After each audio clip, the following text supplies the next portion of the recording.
They are super into Jimi Hendrix and rock and roll. They love the drugs. They love uh, they love the sexual encounters they're getting right because no, the girls in their neighborhood were not interested in them at all. But all these foreign women are coming in and they're like, oh, there's instant attraction between the local Mizrahim and the foreign visitors. Uh, they're taken. They love the whole aesthetic that's coming from the West, the rebelliousness of it. Um, and there was another. So in any case, yeah, they start wearing their hair long,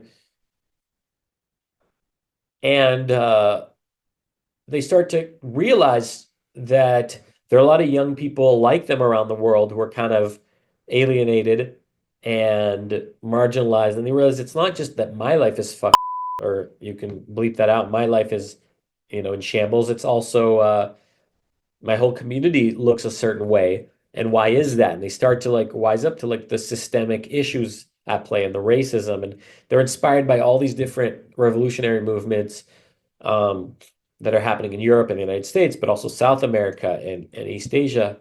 And the Panthers are kind of the most compelling voice and aesthetic for them. It's limited what they actually know about the Panthers because it's all coming in through translation. There's no internet. There's just these stories, maybe images, um, maybe some literature from the Panthers that is coming in.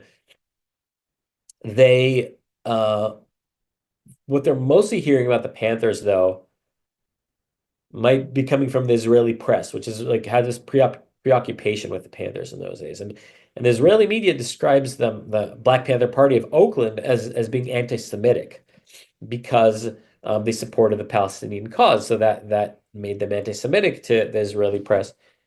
And most Israelis would have thought of the Panthers as like this dangerous enemy, as this thing that we need to fight against. For these young men in Musrara, uh, the message was a little bit different. What their takeaway was that this is a group that the establishment is scared of, and that made them only more appealing. And so they kind of kick around the idea of like, hey, what if we became like the Panthers? And that notion, that conversation kind of is leaked to the press. And from there, it causes a massive reaction. And the Panthers learn from that reaction, in terms of the attention they get from politicians, from the press, from police, from the general public, that they're really onto something. And that like galvanizes them to like actually organize into a political movement.